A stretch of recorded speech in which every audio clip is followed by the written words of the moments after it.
덜컹. 일신건설 지하 2층 미화원 탈의실의 낡은 사물함 문이 열렸습니다. 그곳에는 김여사라는 이름표가 붙은 퀴퀴한 냄새가 밴 파란색 유니폼이 걸려 있었습니다. 한 사람은 70년 평생 단 한 번도 남에게 고개를 숙여본 적 없는 철의 여인 김수진 회장. 또 한 사람은 이 건물의 가장 낮은 곳에서 먼지를 닦아야 하는 신임 미화원 김여사. 3개월입니다. 차갑고 단호한 그 한마디가 김수진 회장의 귓가를 때렸던 것은 불과 하루 전이었습니다. 그녀는 70평생 단 한 번도 흔들리는 모습을 보인 적 없는 철의 여인이었지만 그날 밤 기묘한 꿈을 꾸게 되었습니다. 허허, 잠자리가 영 불편한 모양이구먼. 낯선 바람 소리에 눈을 뜬 곳은 호화로운 저택이 아닌 정겨운 한옥의 툇마루였습니다. 푸근한 인상의 한 노인, 자신을 박도사라 부르라는 그가 낡은 빗자루를 내밀며 말했습니다. 내가 지은 저 건물에서 우는 사람이 너무 많구나. 그들의 마음의 먼지를 내 손으로 직접 닦아내.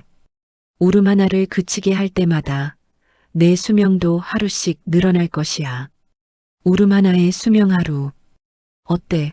꽤 괜찮은 거래 아닌가? 말도 안 되는 소리. 김 회장이 빗자루를 밀쳐내려는 순간 그녀는 자신의 침대에서 깨어났습니다. 그리고 오늘 그녀는 김여사라는 이름표가 붙은 파란색 유니폼을 어색한 손길로 집어들었습니다. 그녀의 눈빛은 더 이상 철의 여인이 아니었습니다. 그저 3개월의 시간이 남은, 그리고 이 기묘한 거래를 받아들여야 하는 한 늙은 여인의 절박함만이 남아있을 뿐이었습니다. 이 모든 것의 시작은 모든 것이 끝났다고 생각했던 바로 그날 김수진 회장의 진료실에서부터였습니다. 주치의 한지훈 선생이 굳은 표정으로 입을 열었습니다. 회장님, 3개월입니다.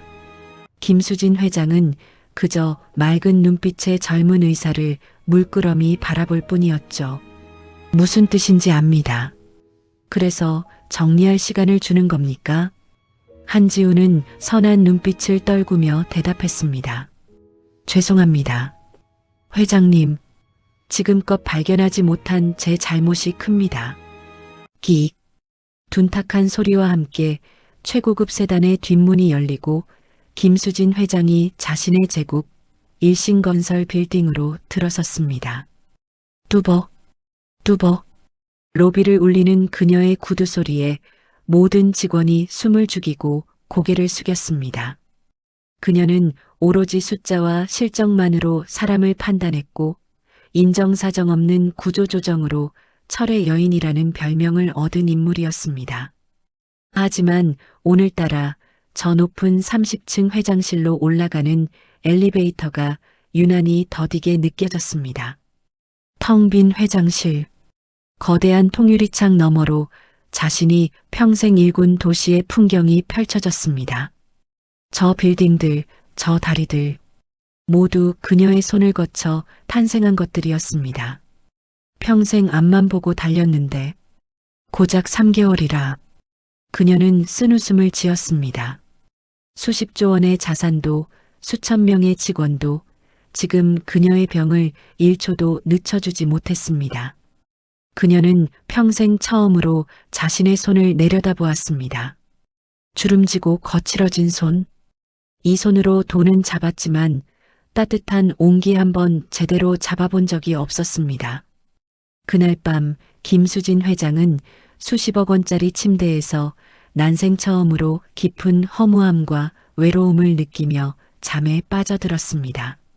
얼마나 잠들었을까. 싸. 낯선 바람 소리에 그녀는 다시 눈을 떴습니다. 바로 몇 시간 전 꾸었던 그 꿈속 한옥의 툇마루였습니다. 다시 온 건가? 박도사가 껄껄 웃으며 말했습니다. 거래를 받아들이기로 한 게지. 시간이 없으니 본론만 말하겠네. 그는 툇마루 구석에 세워져 있던 낡은 빗자루를 다시 집어들었습니다. 삭! 삭! 빗자루질 소리가 유난히 크게 들렸습니다. 내가 지은 저 건물에서 지금도 우는 사람이 너무 많구나. 그들의 눈물이 모이고 모여 마음의 먼지가 되었어. 김 회장이 담담하게 말했습니다. 내게 남은 시간이 3개월이라고 들었소. 박도사는 빗자루질을 멈추고 그녀를 바라봤습니다. 3개월이라. 글쎄, 그건 내 하기 나름이라고 하지 않았나? 조건이 뭐요? 간단해. 내 건물 가장 낮은 곳으로 가. 그리고 내 손으로 직접 그들의 울음을 닦아내. 진심으로. 박도사는 낡은 빗자루를 김 회장에게 다시 쑥 내밀었습니다. 울음 하나에 수명 하루. 잊지 말게. 김 회장이 빗자루를 받아들자 손에는 거친 감촉이 생생하게 전해졌습니다.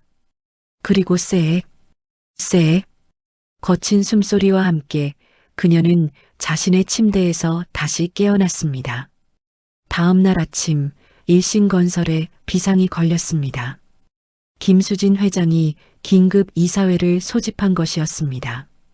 오늘부로 본인은 회장직에서 물러나 요양에 들어가겠소. 웅성. 이사들이 충격에 빠져 수군댔습니다. 회장님, 갑자기 무슨 말씀이십니까? 요양이라니요.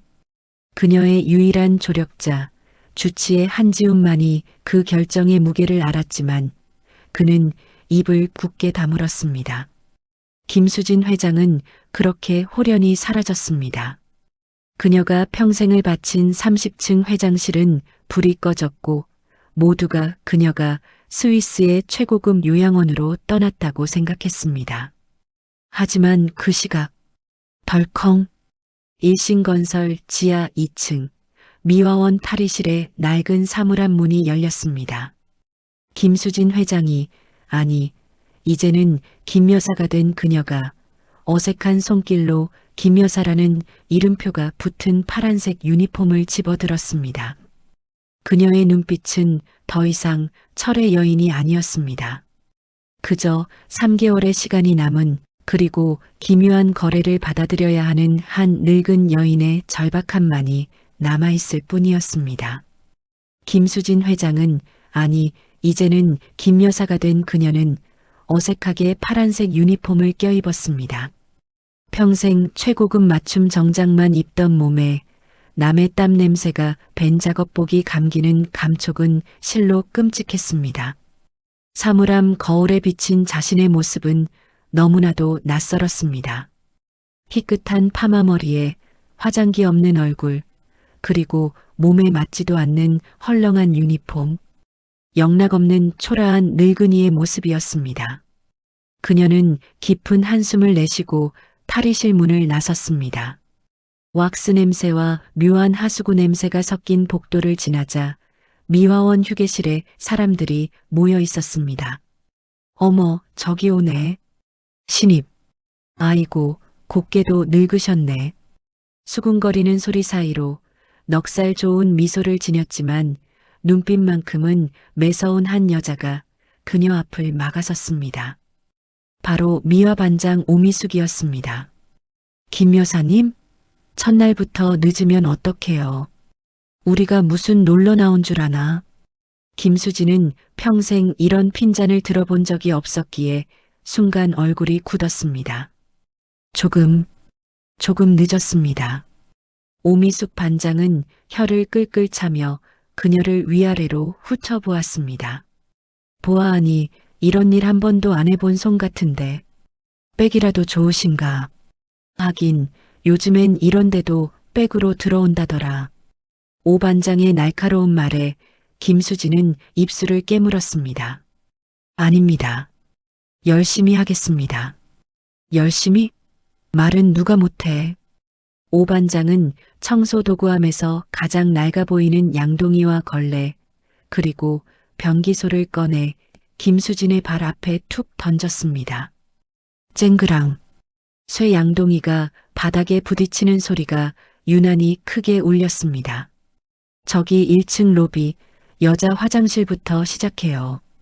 손님들 오기 전에 먼지 하나, 머리카락 한 올 없이 반짝반짝하게 닦아놔요. 내가 이따가 직접 검사할 거니까 정신 똑바로 차리고. 알았어요? 김수진은 차마 대답도 못하고 고개만 끄덕였습니다. 그녀는 무거운 양동이를 들고 1층 로비 화장실로 향했습니다. 뚜벅, 뚜벅. 자신의 구두 소리만 울리던 그 화려한 대리석 로비를 지금 그녀는 물이 든 양동이를 들고 초라하게 가로지르고 있었습니다. 화장실 문을 열자 눈이 부시게 깨끗한 내부가 드러났습니다. 모두 자신이 유럽에서 직접 공수해온 최고급 대리석으로 마감한 곳이었습니다. 그리고 그 앞에 섰습니다. 그녀가 오늘 닦아야 할 첫 번째 목표물, 새하얀 변기였습니다. 그녀는 고무장갑을 끼는 것부터가 낯설었습니다. 뻣뻣한 고무가 손가락을 조여왔습니다. 변기소를 든 손이 부들부들 떨렸습니다. 내가 지금 이걸 70평생 단 한 번도 남의 시중을 받아봤으면 받아봤지 이런 일을 하리라고는 상상도 못했습니다. 굴욕감이 파도처럼 밀려왔습니다. 이런 짓을 한다고, 고작 하루를 더 산다고. 그녀는 눈을 질끈 감았습니다. 하지만 이내 주치의 한지훈의 목소리가 귓가에 맴돌았습니다. 3개월입니다. 그리고 박도사의 목소리도 들려왔습니다. 울음 하나의 수명 하루. 그래, 하루라도 더 살아야 했습니다. 이렇게 허무하게 죽을 수는 없었습니다. 그녀는 무릎을 꿇었습니다. 평생 누구에게도 꿇어본 적 없는 무릎이었습니다. 끙끙, 낯선 자세에 허리가 비명을 질렀습니다. 그리고 변기소를 변기 안으로 밀어 넣었습니다. 삭, 삭, 삭. 소리가 화장실 전체에 울려 퍼졌습니다. 그녀는 구역질을 참아가며 필사적으로 솔질을 했습니다. 땀이 비오듯 흘러내려 유니폼을 적셨습니다.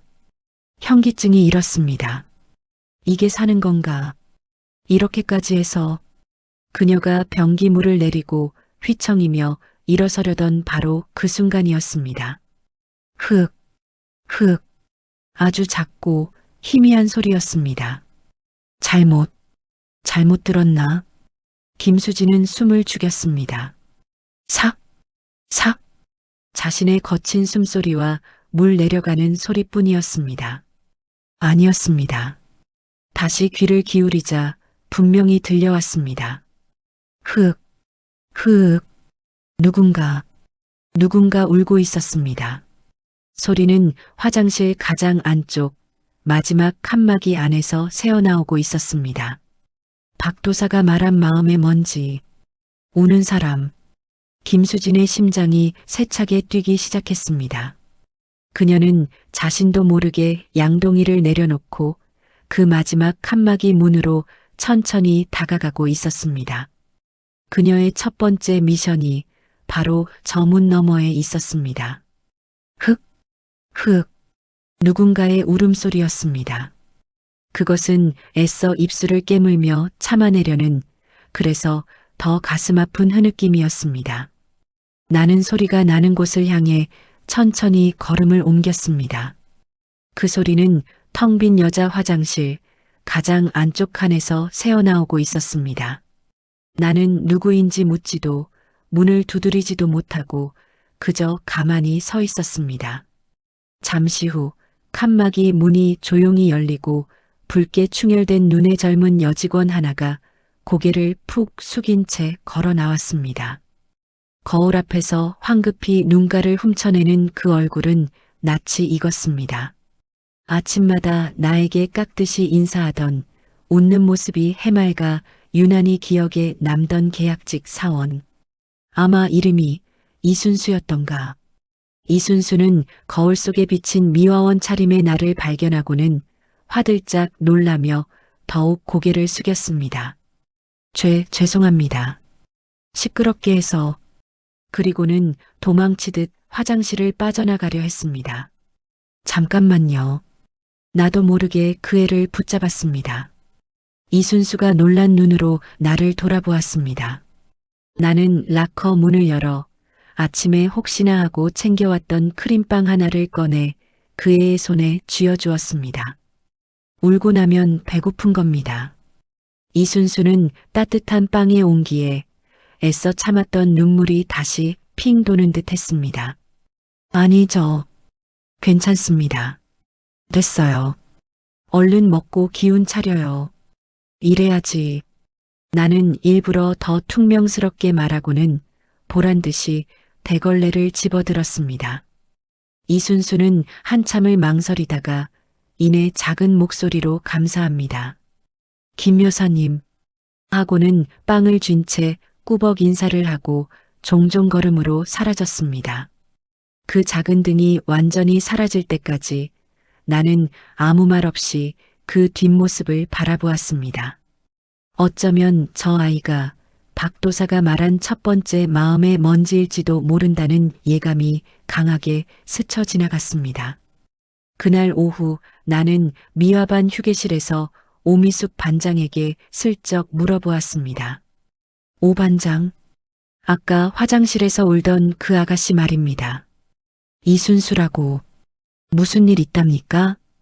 오 반장은 커피 믹스를 휘휘 저으며 혀를 찼습니다.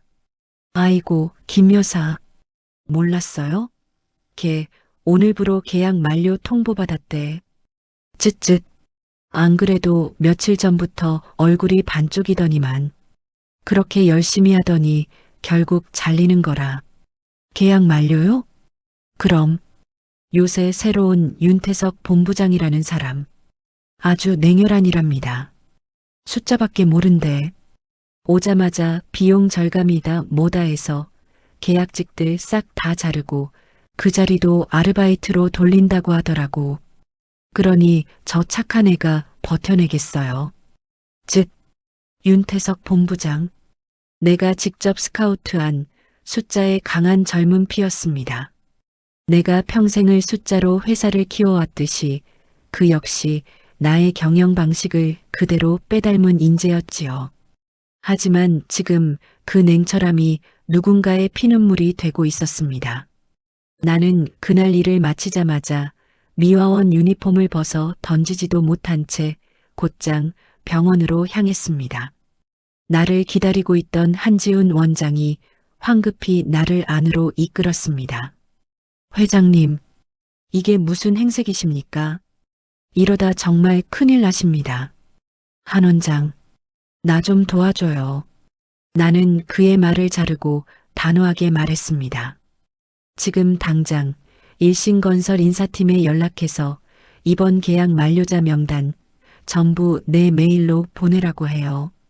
그리고 윤태석 본부장이 올린 계약직 인력 운용 개편안이라는 서류도 찾아서 보내줘요. 당장. 한지훈 원장은 나의 기세에 눌려 잠시 망설이다가 이내 전화를 들었습니다. 회장님 비서실이죠? 한지훈입니다. 네. 회장님 지시사항입니다. 그는 나의 유일한 조력자로서 나의 비밀스러운 이중생활을 돕기 시작했습니다. 그날 밤 나는 병실 침대에 앉아 태블릿 PC로 윤 본부장이 올린 기획안을 꼼꼼히 읽어내려갔습니다. 과연 그는 유능했습니다. 계약직 전원을 아르바이트로 대체할 경우 분기별로 절감되는 인건비가 숫자로 명확하게 찍혀 있었습니다. 내가 회장이었다면 당장이라도 결제 도장을 찍었을 완벽한 보고서였습니다. 하지만 나는 지금 미화원 김 여사입니다. 나는 화장실 구석에서 홀로 울던 이순수의 붉은 눈을 떠올렸습니다. 그리고 그 애의 손에 쥐어주었던 그깟 크림빵 하나의 온기를 기억해냈습니다. 나는 태블릿 화면에 떠있는 결제 버튼 대신 반려 버튼을 망설임 없이 눌렀습니다. 그리고 반려 사유에 단호하게 적었습니다. 전면 재검토, 현 인력 유지 방안 강구. 물론 이 모든 것은 회장 김수진의 이름이 아닌 주치의 한지훈을 통한 회장 대리 결제라는 형식으로 이루어졌습니다. 다음 날 아침 나는 다시 미화원 김 여사가 되어 일신건설 로비에 섰습니다. 괜스레 심장이 두근거렸습니다. 내가 밤새 한 일이 과연 저 문을 통과해 출근하는 이순수에게 닿았을지 궁금했습니다. 그런데 출근 시간이 한참 지나도 이순수가 보이지 않았습니다. 혹시 내가 너무 늦었나? 불안한 마음에 화장실을 청소하는 손길이 자꾸만 헛나갔습니다. 그때였습니다. 김 여사님, 누군가 나를 부르며 미화반 휴게실 문을 활짝 열었습니다. 이순수였습니다. 어제와는 달리 얼굴이 환하게 상기되어 있었습니다. 김 여사님, 저기. 그 애는 너무 기쁜 나머지 말을 제대로 잊지 못하고 펄쩍펄쩍 뛰었습니다. 오미숙 반장이 눈을 흘기며 말했습니다. 아이고, 이순수 씨. 뭐가 그렇게 좋아? 어제는 죽을 상이었으면서. 반장님, 저 정규직 됐어요. 방금 인사팀에서 연락 왔어요. 계약 만료가 아니라 정규직 전환이라고. 그것도 오늘부로요. 뭐라고? 오 반장도 휴게실에 있던 다른 미화원들도 모두 눈이 휘둥그레졌습니다. 아니, 그 냉혈한 윤 본부장이 갑자기 왜? 이게 무슨 일이래? 이순수는 그런 건 모르겠다는 듯 나에게 달려와 내 두 손을 덥석 잡았습니다. 김 여사님, 다 여사님 덕분이에요. 어제 여사님이 주신 빵 먹고 기운 냈거든요. 정말 감사합니다. 아니. 나는 빵밖에 준 게 없는데. 아니에요. 여사님이 저 위로해 주셨잖아요. 정말 감사합니다.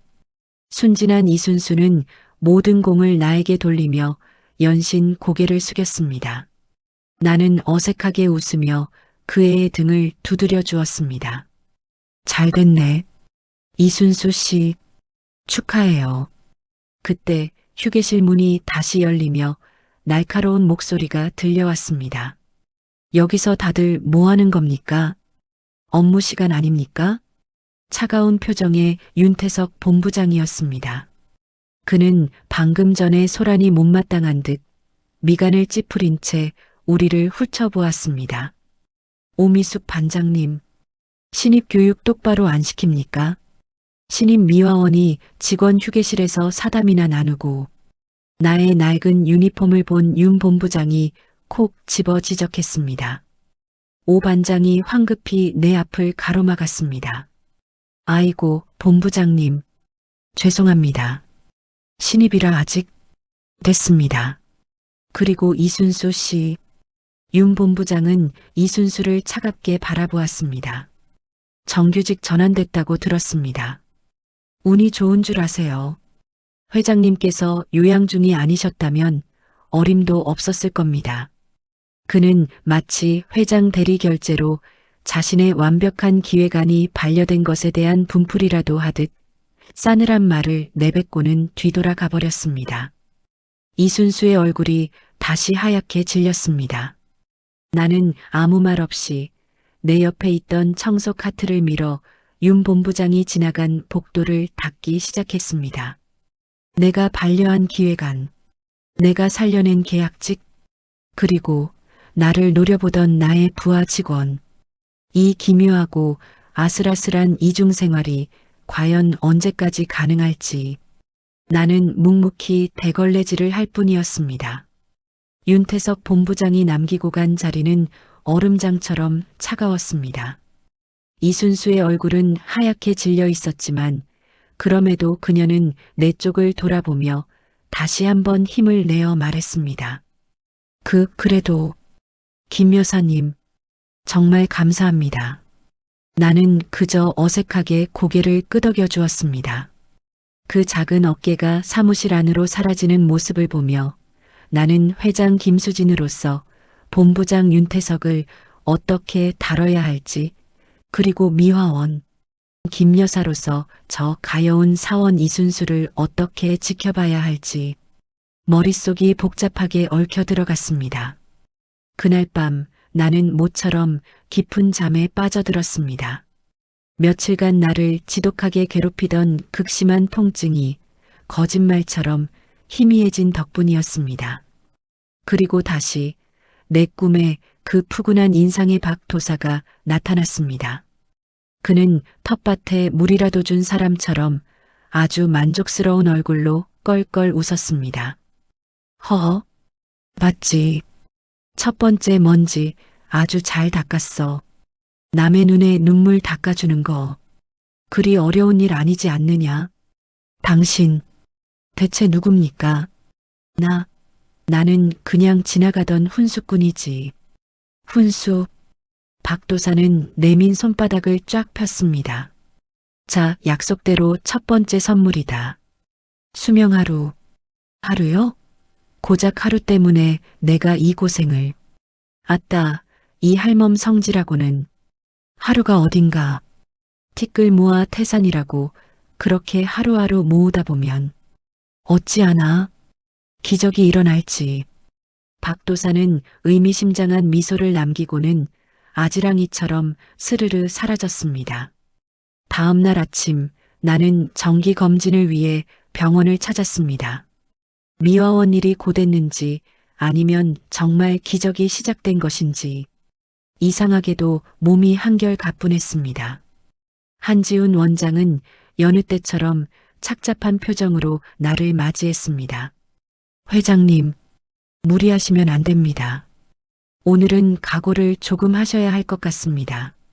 검사 결과가 아마 더 나빠졌을 겁니다. 됐어요. 어차피 3개월짜리 목숨인데 거기서 더 나빠질 게 뭐 있나? 나는 애써 태어난 척하며 검사대에 누웠습니다.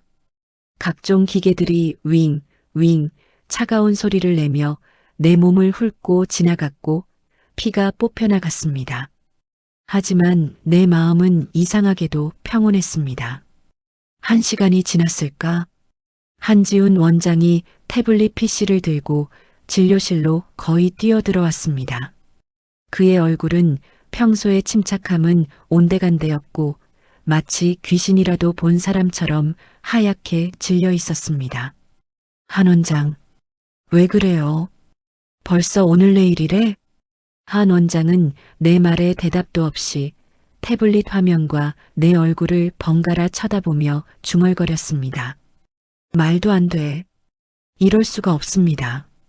뭐가 말이 안 된다는 겁니까? 그는 태블릿을 내 쪽으로 돌려 이전 검사 결과와 오늘자 검사 결과를 나란히 띄웠습니다. 회장님, 이것 좀 보십시오. 이게 한 달 전 회장님의 종양 사진입니다. 그리고 이게 오늘입니다. 나는 눈을 가늘게 떴습니다. 뭐가 다른데? 까만 건 점이고 하얀 건 크기입니다. 크기가 종양의 성장이 멈췄습니다. 아니, 멈춘 정도가 아닙니다. 한 원장은 흥분으로 목소리를 높였습니다. 믿기지 않겠지만 아주 미세하게, 정말 아주 미세하게 크기가 줄어들었습니다. 그리고 이 수치, 염증 수치랑 종양 표지자 수치가 전부 떨어졌습니다. 한지훈 원장은 거의 울먹이다시피 소리쳤습니다. 의학적으로는 도저히 설명할 수 없는 현상이었습니다. 회장님, 도대체 요양 가셔서 뭘 하신 겁니까? 어떤 약을 드신 겁니까? 네, 나는 아무 말도 할 수 없었습니다. 그저 화장실 구석에서 울던 이순수의 붉은 눈과 내 손에 들려있던 크림빵 하나가 떠올랐습니다. 그리고 수명하루라며 껄껄 웃던 박도사의 목소리가 귓가에 맴돌았습니다. 그것은 꿈이 아니었습니다. 진료실을 나온 나는 태어나 처음으로 희망이라는 것을 품게 되었습니다. 3개월이라는 사망 선고가 아니라 하루라는 생명의 연장. 그것이 비록 미신 같고 허무맹랑할지라도 나는 이제 그것을 믿어야만 했습니다. 나는 그 길로 다시 일신건설로 향했습니다. 이번에는 미화원 유니폼을 입은 김 여사의 발걸음에 힘이 실려 있었습니다. 그래, 울음소리를 찾아야 해. 두 번째 마음의 먼지를 닦아야 한다. 나는 그 어느 때보다 간절한 마음으로 빗자루를 들었습니다. 그리고 마치 먹이를 찾는 짐승처럼 귀를 쫑긋 세우고 울음을 찾아다니기 시작했습니다. 사무실 복도, 탕비실, 비상계단. 하지만 오늘은 어찌된 일인지 회사는 너무나 평온했습니다. 모두가 자신의 모니터 앞에서 바쁘게 키보드를 두드릴 뿐 그 누구도 울지 않았습니다. 안 되는데, 이래서는 안 되는데. 초조한 마음으로 1층 로비에 내려와 정문 유리를 닫고 있을 때였습니다. 제발, 제발 하루만. 네, 사장님. 정말입니다. 내일은 꼭. 익숙하지만 평소와는 전혀 다른 절박하게 갈라지는 목소리가 들려왔습니다. 나는 소리가 나는 쪽으로 고개를 돌렸습니다. 로비의 커다란 기둥 뒤였습니다. 늘 호탕하게 웃으며 김 여사님, 좋은 아침입니다. 하고 인사하던 경비반장 최영만 씨였습니다. 그는 경비 모자를 푹 눌러 쓴 채 수화기를 붙들고 거의 애원하고 있었습니다. 아닙니다. 사장님, 딸 아이 병원비만 아니었으면 제가 정말 최 반장의 어깨가 가늘게 떨리고 있었습니다. 분명한 울음이었습니다. 나는 유리창을 닦던 손을 그대로 멈춘 채 그 자리에 얼어붙었습니다. 두 번째 마음의 먼지였습니다. 아닙니다. 사장님, 딸 아이 병원비만 아니었으면 제가 정말 수화기 너머로 무슨 혹독한 말이 오갔는지 최영만 반장의 등이 크게 한번 들썩였습니다. 그는 더 이상 아무 말도 하지 못하고 전화가 끊어진 휴대폰을 멍하니 바라보았습니다. 털썩? 최 반장은 그대로 기둥 뒤에 주저앉아 경비 모자를 벗어든 손으로 거칠게 마른 세수를 했습니다. 평소 로비를 쩌렁쩌렁 울리던 그 호탕한 목소리는 간데없고 낯선 남자의 깊은 한숨 소리만이 로비 구석을 채웠습니다. 나는 숨을 죽였습니다. 차마 다가가지도 그렇다고 외면하고 돌아설 수도 없었습니다. 한 사람의 무너지는 등을, 그것도 매일 아침 웃으며 인사하던 동료의 무너지는 모습을 정면으로 마주하는 것은 3개월 시한부 선고를 받는 것만큼이나 아득한 일이었습니다. 나는 조용히 뒷걸음질쳐 그 자리를 피했습니다. 하지만 내 귀에는 계속해서 최 반장의 절박한 목소리와 딸 아이 병원비라는 말이 칼날처럼 박혀왔습니다. 그날 이후 나는 최 반장을 유심히 살피기 시작했습니다. 그는 아무 일 없다는 듯 다시 로비에 꿋꿋이 섰고 김 여사님, 좋은 아침 하고 우렁차게 외쳤습니다. 하지만 그 웃음 뒤에 드리운 짙은 그늘은 이제 내 눈에 선명하게 보였습니다. 그는 아무도 보지 않을 때면 순찰을 도는 척하며 한숨을 내쉬었고 걸려오는 전화를 받기 전에 꼭 심호흡을 하곤 했습니다. 오 반장, 저 최 반장 말입니다. 미화반 휴게실에서 나는 다시 한번 오미숙 반장에게 탐문하듯 물었습니다. 무슨 안 좋은 일 있습니까? 안색이 영 엉망이던데. 오 반장은 믹스커피 봉지를 뜯으며 대수롭지 않게 말했습니다. 아, 최 반장, 소문 못 들었어요? 저 사람 기러기 아빠잖아. 그것도 아주 지독한. 기러기 아빠요? 그럼 딸 하나 미국 유학 보냈는데 글쎄 그 딸이 얼마 전에 크게 다쳤다는가 봐. 병원비가 어마어마하게 깨졌다는구먼. 안 그래도 유학비 대느라 빚이 좀 있었는데 이번에 아주 제대로 터진 거지. 여기저기 돈 구하러 다니느라 정신이 없을 거라. 쯧쯧. 저 사람도 참 딱해. 겉은 저렇게 호탕해도 속은 아주 새까맣게 타들어가고 있을 거라. 오 반장은 혀를 차며 커피를 들이켰습니다. 그랬던 것이었습니다. 사채, 병원비, 빚독촉. 한 가정을 짓누르는 그 무거운 단어들이 철의 여인 김수진의 귀에는 그저 숫자와 비용으로만 들렸었는데 미화원 김 여사의 귀에는 한 사람의 절규와 울음으로 들려왔습니다. 닦아야 한다. 저 눈물을 닦아줘야 해. 나는 또다시 한지훈 원장을 찾았습니다. 한 원장, 사람을 하나 알아봐줘요. 우리 회사 경비반장 최영만 씨, 지금 빚이 얼마나 되는지, 사채는 어디다 썼는지, 아주 샅샅이. 회장님, 지금 다른 사람 빚 걱정하실 때가, 내 걱정은 내가 알아서 해요. 나는 한 원장의 말을 단호하게 끊었습니다.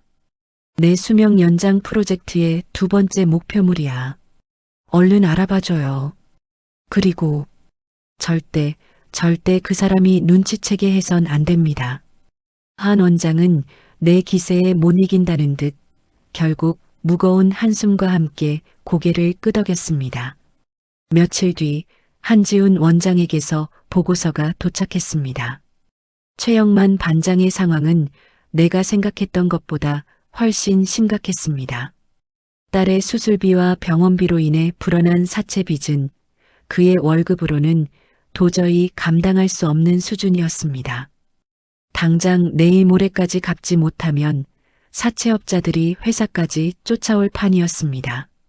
하지만 보고서의 마지막 장을 넘기던 나는 내 눈을 의심해야 했습니다.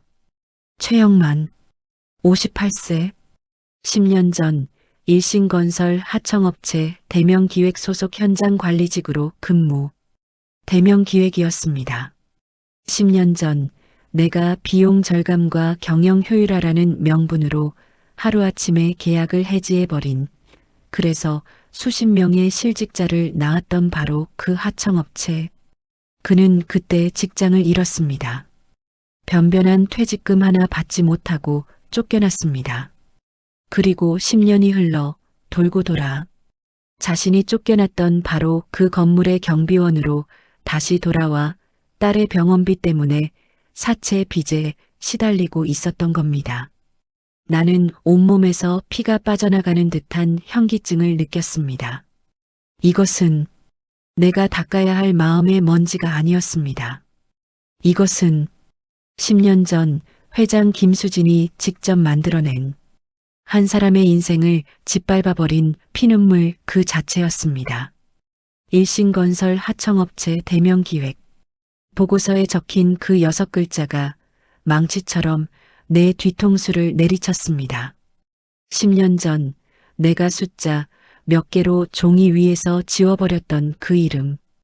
그 이름이 한 사람의 삶을 송두리째 무너뜨렸고 이제는 그의 딸까지 병마와 사채 빚에 시달리게 만들었습니다. 나는 태블릿을 든 손을 부들부들 떨었습니다. 이것은 마음의 먼지 따위가 아니었습니다. 내가 저지른 씻을 수 없는 죄였습니다. 회장님, 괜찮으십니까? 안색이. 나가요. 네, 나가보라고요. 한 원장. 한지훈 원장을 내보낸 뒤 나는 한참을 그 자리에 망연자실 앉아 있었습니다. 닦아낸다는 표현은 사치였습니다. 이것은 내가 무릎 꿇고 갚아야 할 빚이었습니다. 수명 연장이고 뭐고 다 필요 없어. 저 사람부터 살려야 한다. 나는 당장 한지훈 원장을 다시 불렀습니다. 한 원장, 방법이 있어요. 키다리 할머니가 되는 겁니다. 네, 키다리 할머니요? 그래요. 내 개인 계좌에서 아주 깨끗한 돈으로 최영만 반장의 사채 빚 전부를 당장 갚아줘요. 단 절대 내가 누군지 모르게 익명의 후원자 이름으로. 나는 이것이 가장 빠르고 확실한 방법이라 생각했습니다. 내 돈으로 내가 만든 상처를 급히 덮어버리는 것. 그것이 회장 김수진이 평생 해왔던 방식이었습니다. 한 원장은 내 뜻을 이해하고는 곧바로 일 처리에 들어갔습니다. 그리고 다음 날 아침 나는 로비에서 최영만 반장을 마주했습니다. 그의 얼굴이 어떨지, 이제 살았다며 기뻐할지, 아니면 누가 이런 돈을 하며 어리둥절해할지. 나는 애써 태연한 척하며 그의 반응을 살폈습니다. 그런데 이상했습니다. 최 반장의 얼굴은 기쁨이나 안도감이 아니었습니다. 오히려 그 반대였습니다.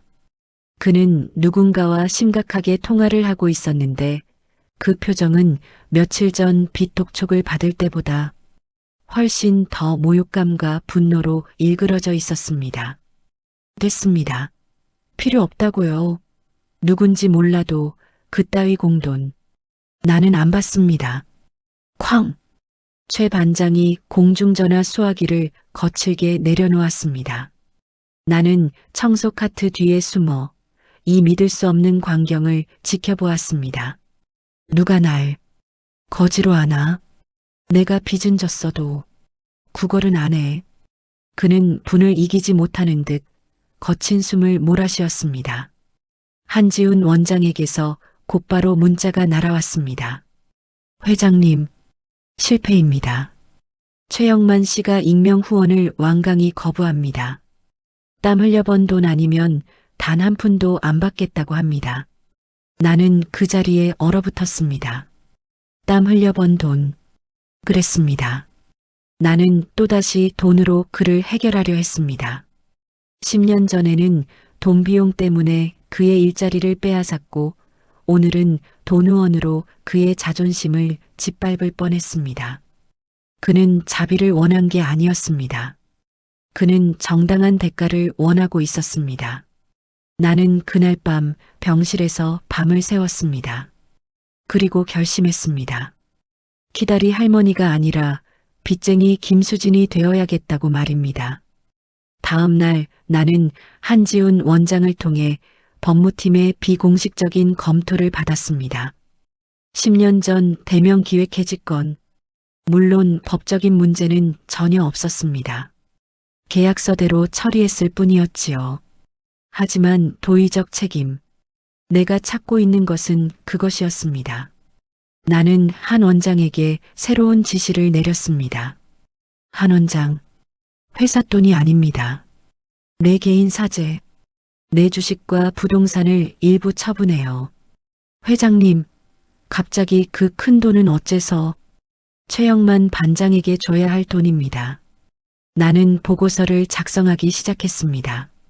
익명 후원금이 아닌 10년 전 미지급 퇴직 위로금 및 명예보상금 지급건이라는 제목을 달았습니다.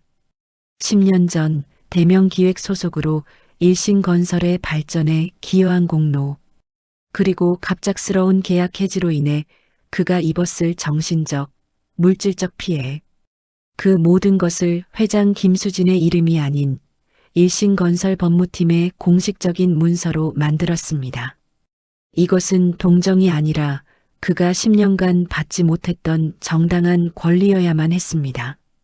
한 원장, 이 문서를 최영만 반장에게 전달해요. 회장 비서실이나 법무팀이 아니라 한 원장이 직접. 회장님께서 요양 중에 과거 자료를 검토하시다 10년 전 누락된 서류를 발견하셨다고 그렇게 전해요. 회장님, 이래도 괜찮으시겠습니까? 이건 내가 김 여사로서 할 수 있는 최선이고 김수진으로서 해야만 하는 최소한의 도리입니다. 며칠 뒤 나는 미화원 유니폼을 입고 로비를 닦고 있었습니다. 잔뜩 긴장한 채로 최영만 반장이 순찰을 돌다 말고 내 곁에 잠시 멈춰 섰습니다. 나는 애써 그를 외면한 채 유리창만 닦았습니다. 김 여사님, 네. 최 반장이 나를 불렀습니다. 나는 심장이 멎는 것 같았습니다. 저기, 김 여사님. 그는 무슨 말을 하려다 이내 입을 꾹 다물었습니다. 그리고는 경비 모자를 고쳐 쓰고 다시 순찰을 돌기 시작했습니다. 그런데 그의 뒷모습이 며칠 전 기둥에 기대어 절망하던 그 뒷모습이 아니었습니다. 어깨가 쫙 펴져 있었습니다. 걸음걸이에 힘이 실려 있었습니다. 그날 오후 나는 미화반 휴게실 창문 너머로 보았습니다. 최영만 반장이 어딘가로 다급하게 전화를 거는 모습을. 여보, 나야. 당신 지금 병원이야? 그래. 걱정 마. 내가 돈 구했어. 아니야. 그런 거 아니야.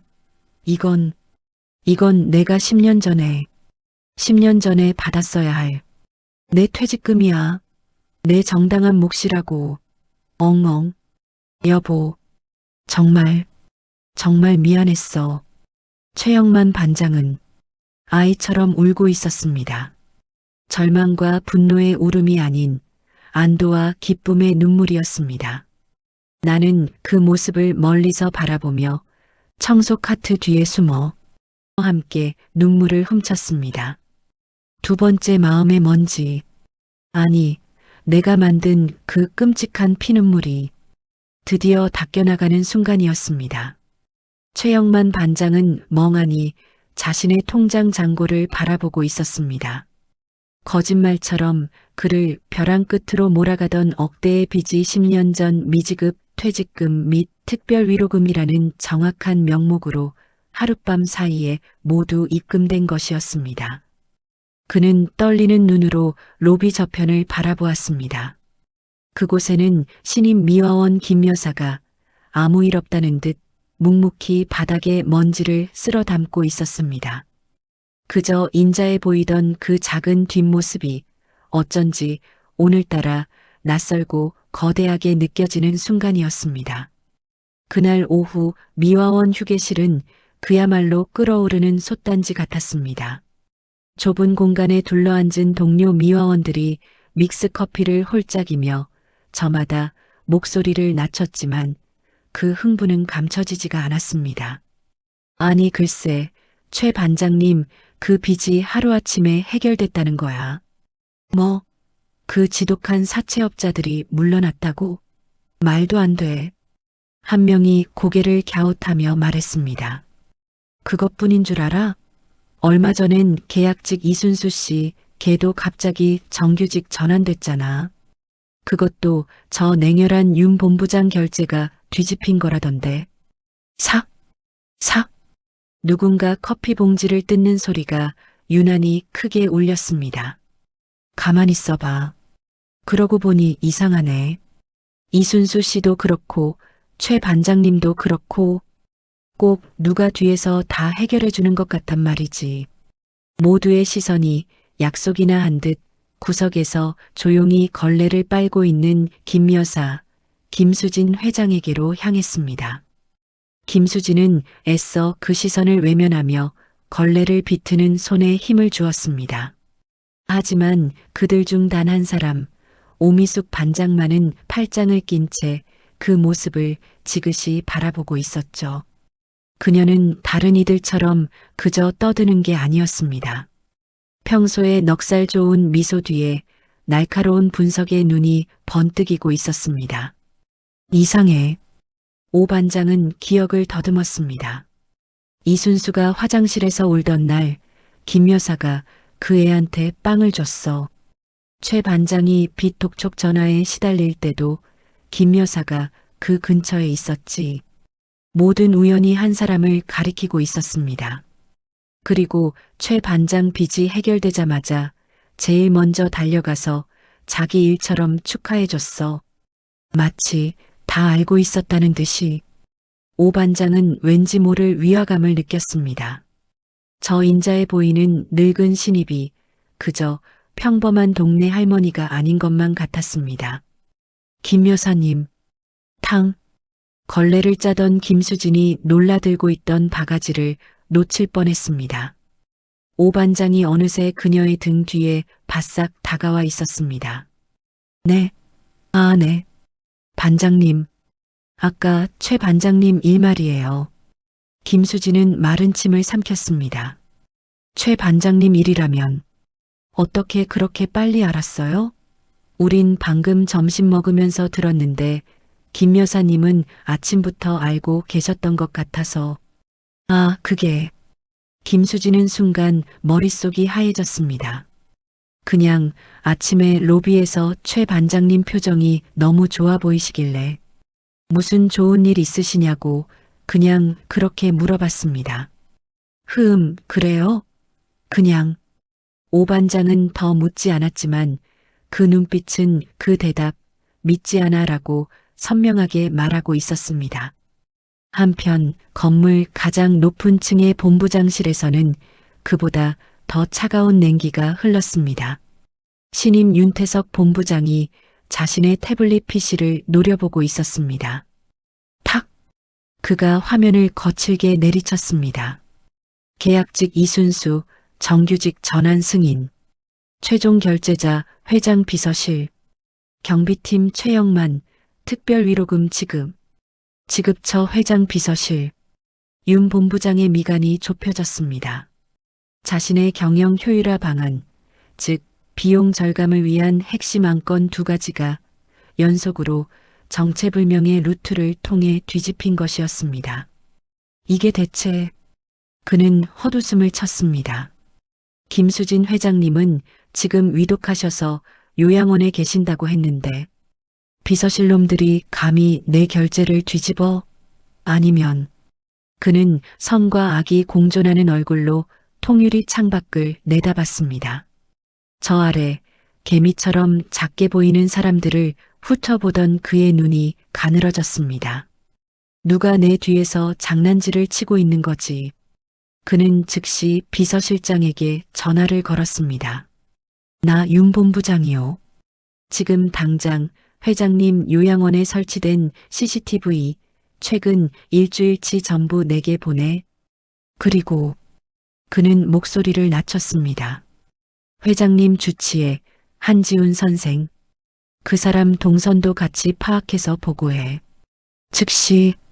그는 이 회사에 자신의 계획을 방해하는 보이지 않는 손이 있다는 것을 직감했습니다. 다시 미화원 휴게실. 시끄럽게 울리는 퇴근 벨소리와 함께 다들 짐을 챙겨 썰물처럼 빠져나갔고 김수진도 낡은 락커 문을 닫으려던 참이었습니다. 그때였습니다. 김 여사님, 휴게실에 단둘이 남게 된 오미숙 반장이 출입문을 가로막듯 그녀의 앞을 막아섰습니다. 네, 반장님. 저 퇴근하겠습니다. 잠깐 얘기 좀 해요. 오 반장의 목소리는 낮고 단단했습니다. 왜 그러십니까? 급한 일이라도. 급한 일이죠. 아주 많이. 오 반장은 김수진의 눈을 똑바로 바라보며 말했습니다. 최 반장님 빚, 그거 얼마인지는 알아요? 억 단위예요. 10년 전 밀린 퇴직금이요? 그걸 지금 와서 이 회사가 왜 챙겨주죠? 이순수 씨는요. 본부장이 직접 자르려던 계약직을 누가 무슨 수로 정규직으로 만들었을까요? 쿵, 쿵. 김수진은 자신의 심장이 발밑으로 내려앉는 것만 같았습니다. 글쎄요. 회사가 갑자기 좋은 일을 한 거 아니겠습니까? 좋은 일? 오 반장이 코웃음을 쳤습니다. 내가 이놈의 일신건설에서 락스 냄새 맡으며 구른 게 15년이에요. 이 회사는 절대 우리 같은 밑바닥 사람들한테 그런 좋은 일 따위 하는 회사가 아니에요. 오 반장의 시선이 김수진의 낡은 유니폼, 그 위에 달린 김 여사라는 이름표로 향했습니다. 당신 처음 들어온 날부터 이상했어. 70 넘은 노인이 평생 빗자루 한 번 안 잡아본 사람처럼 서툴렀지. 그런데 이젠 회사 인사까지 쥐락펴락해? 김수진은 입술이 바싹 말라왔습니다. 반장님, 그건 정말 오해입니다. 오해? 오미숙 반장이 얼음장처럼 차가워진 얼굴로 한 걸음 다가섰습니다.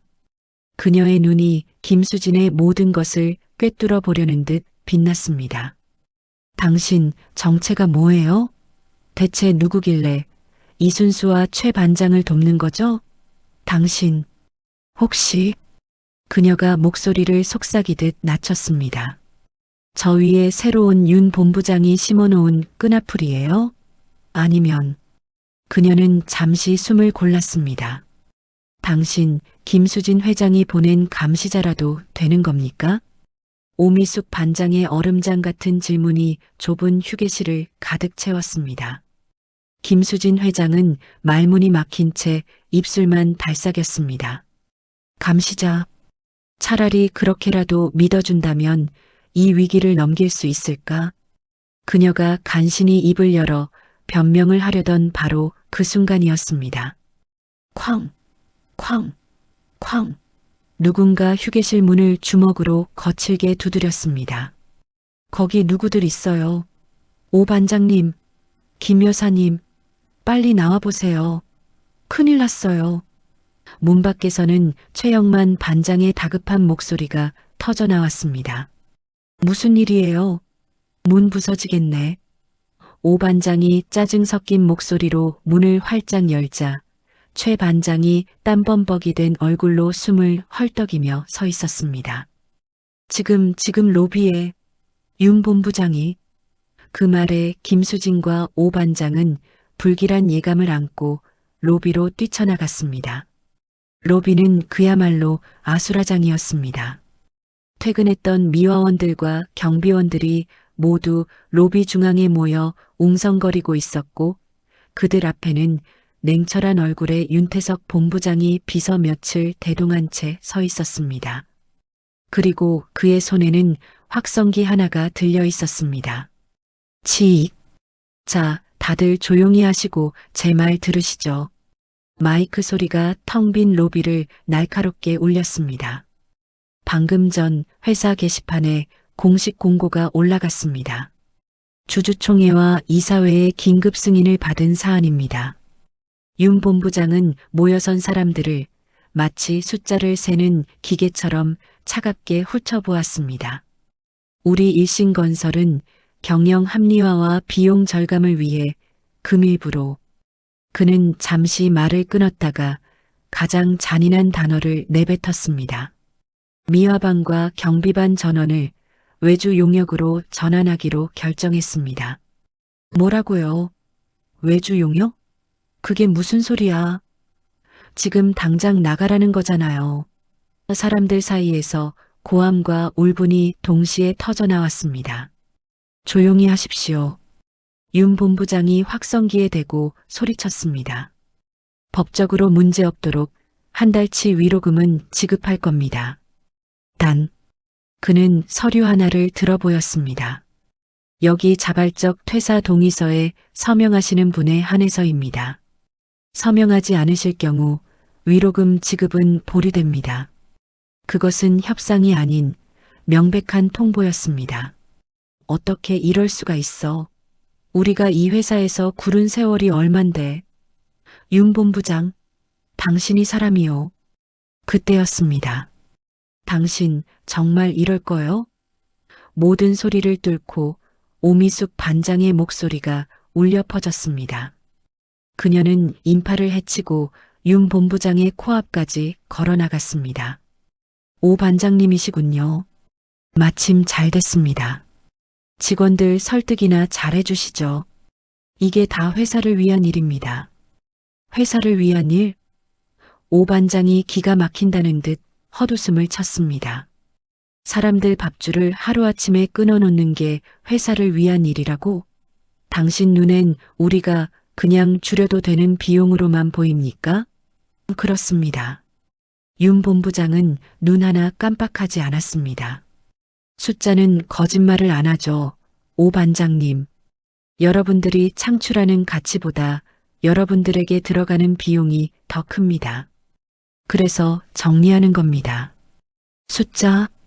오 반장의 어깨가 잘게 떨리기 시작했습니다. 그래, 당신들은 항상 그놈의 숫자 타령이었지. 그녀의 눈에 붉은 핏발이 서기 시작했습니다. 당신들이 말하는 그 숫자 때문에 내 남편이 죽었어. 무슨 소리? 오 반장은 그대로 윤 본부장의 멱살을 움켜쥐었습니다. 당신 같은 놈들이 15년 전에 우리 가게가 있던 그 골목에 일신건설 깃발을 꽂았지. 숫자 노름하면서 보상금 후려치고 용역 깡패들 풀어서 우리를 길바닥으로 내쫓았어. 그녀의 목소리는 울음으로 갈라지고 있었습니다. 뒤편에서 모든 것을 지켜보던 김수진 회장의 얼굴이 그 순간 하얗게 질려버렸습니다. 15년 전, 설마 그때 그 재개발, 그때 내 남편, 오 반장이 절규했습니다. 평생 모은 가게 눈앞에서 박살 나는 거 보고 그 자리에서 쓰러졌어. 화병으로 쓰러져서 3년을 앓다가 눈도 못 감고 죽었단 말이다. 쿵. 김수진은 자신의 심장이 멎는 것 같았습니다. 까맣게 잊고 있던 과거의 조각, 무리하게 사업을 확장하던 시절, 가장 독하게 밀어붙였던 알박기 재개발 현장. 그때 울부짖던 상인들의 얼굴이 오미숙 반장의 얼굴 위로 겹쳐졌습니다. 아니야. 아니어야 해. 내가 왜? 오 반장은 윤 본부장의 멱살을 흔들며 울부짖었습니다. 내가 왜 이 왼수 같은 회사에 들어와서 15년을 락스 냄새 맡으면서 버틴 줄 알아? 내 남편 병원비 대려고, 내 남편 그렇게 만든 당신들한테서 내 목 찾아내려고. 그래서 악착같이 버텼단 말이다. 털썩? 그녀는 결국 윤 본부장의 멱살을 놓고 그 자리에 주저앉아 버렸습니다. 그런데 이제 와서 또 나가라고? 또 숫자로 우릴 버리겠다고? 이 악마 같은 놈들아. 오미숙 반장의 처절한 울음소리가 일신건설의 화려하지만 차가운 대리석 바닥 위로 퍼져나갔습니다. 그것은 김수진 회장이 평생 외면해왔던 가장 크고 가장 오래된 울음소리였습니다. 이 악마 같은 놈들아. 오미숙 반장의 처절한 울음소리가 일신건설의 화려하고도 차가운 대리석 바닥을 쩡쩡 울렸습니다. 모여있던 미화원들과 경비원들은 차마 입을 열지 못한 채 15년간 한 동료가 품어왔던 그 끔찍한 상처에 함께 아파하며 침묵했습니다. 냉혈한 윤태석 본부장조차 멱살을 잡혔던 분노는 간대 없이 그저 알박기 재개발이라는 단어에 곤혹스러운 표정으로 한 발 물러서 있었습니다. 모두가 얼어붙은 그 순간 단 한 사람, 김수진 회장만이 자신의 온몸이 깨질 듯이 떨려오는 것을 느꼈습니다. 내 남편이 죽었어. 15년 전에 일신건설 깃발을 꽂았지. 오 반장이 절규하며 내뱉은 모든 말은 비수가 되어 정확히 김수진 회장의 심장을 꿰뚫었습니다. 까맣게 잊고 있던 과거가 아니었습니다. 애써 외면했던 과거였습니다. 숫자를 위해, 실적을 위해 그저 처리해야 할 민원 정도로 치부했던 그날의 풍경이 눈앞에 생생하게 되살아났습니다. 비명, 욕설, 그리고 사람 살려라며 울부짖던 이름 모를 여인의 얼굴. 그 여인이 바로 지난 몇 주간 자신에게 따뜻한 믹스커피를 건네고 빗자루질을 가르쳐주던 오미숙 반장이었던 것입니다. 김수진 회장은 자기도 모르게 한 걸음 앞으로 나아갔습니다. 쿵, 쿵, 쿵.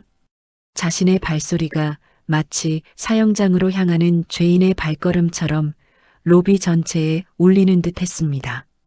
반장님. 그녀의 목소리는 물에 젖은 솜처럼 무겁고 갈라졌습니다. 바닥에 주저앉아 얼굴을 파묻고 있던 오 반장이 천천히 고개를 들었습니다. 눈물과 콧물로 범벅이 된 그녀의 붉은 눈이 자신을 향해 걸어오는 김 여사를 향했습니다. 왜요, 김 여사? 그녀는 쉰 목소리로 말했습니다. 김 여사도 내 신세가 우스워요? 억울하면 당신도 이 회사 회장이라도 되시든가. 안 그래? 그것은 절망에 빠진 사람이 내뱉은 아무 의미 없는 자조 섞인 말이었습니다. 하지만 그 말은 김수진 회장에게 마지막 결단을 내리게 했습니다. 그래, 박도사가 말했지. 내 손으로 직접 닦아내라고.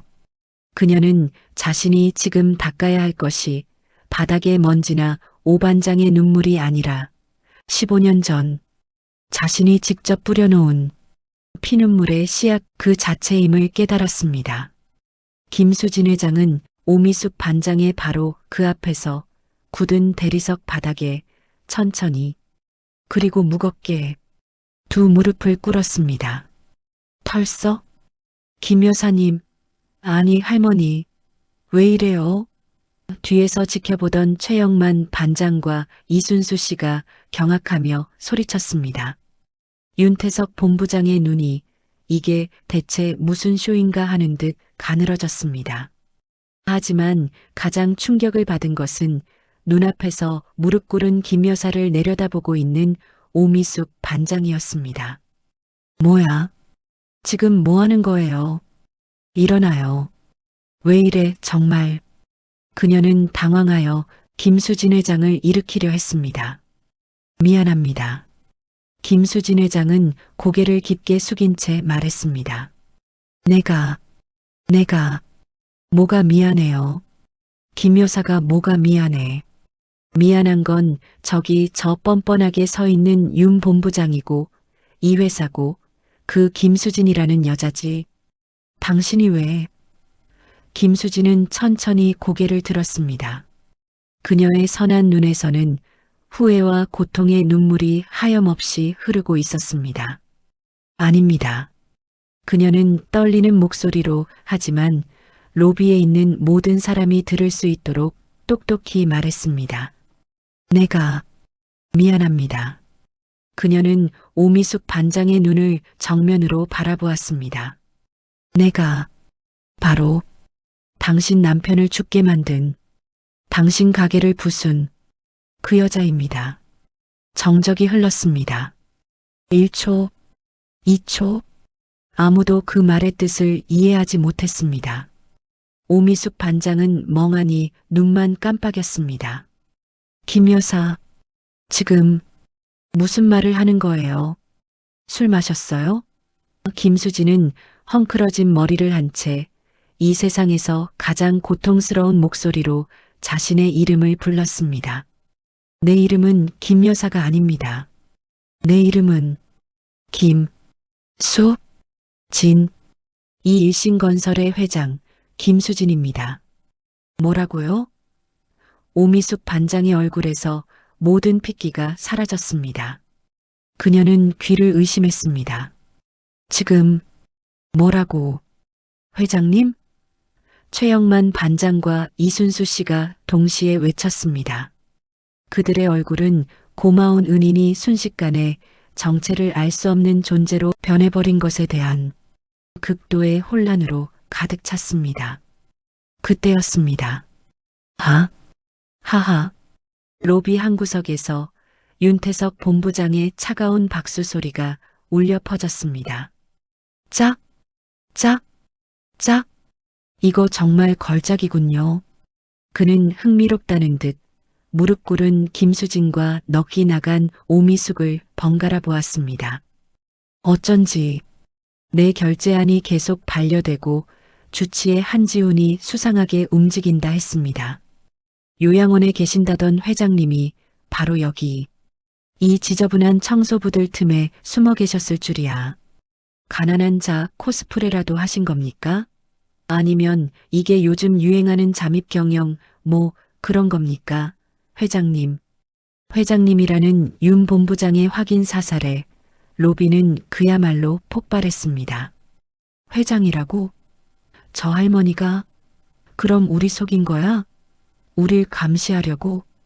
웅성거림이 분노로 바뀌는 것은 순식간이었습니다. 하지만 오미숙은 그 어떤 소리도 들리지 않았습니다. 그녀는 오직 무릎 꿇고 있는 저 여자, 김 여사의 얼굴과 15년 전 신문 기사에서 봤던 철의 여인 김수진 회장의 얼굴을 필사적으로 대조하고 있었습니다. 그리고 깨달았습니다. 선한 눈매, 짧은 파마머리, 나이가 들었을 뿐 그 얼굴이 맞았습니다. 아, 오 반장의 입에서 바람 빠지는 소리가 났습니다. 분노가 아니었습니다. 그것은 분노를 넘어선 인간이 감당할 수 없는 수준의 배신감이었습니다. 그녀는 뒷걸음질 쳤습니다. 당신이 김수진이었어? 그녀는 떨리는 손가락으로 김수진을 가리켰습니다. 그런데 왜 내 앞에서 빗자루질을 하고, 왜 나한테 빵을 얻어먹고, 왜 내 하소연을 다 들어줬어? 그녀의 목소리가 다시 절규로 변했습니다. 재미있었어? 남편 잃고 15년을 지옥같이 산 여자가 당신 앞에서 굽신거리는 게 재미있었냐고. 당신이 닦은 건 먼지가 아니었어. 당신은 우리 피눈물을, 우리 고통을 장난감처럼 가지고 놀았던 거야. 아닙니다. 오 반장님, 제발, 닥쳐. 오미숙이 비명을 질렀습니다. 당신이 준 그 친절이, 당신이 보여준 그 따뜻함이 나를 2번 죽이는 거였어.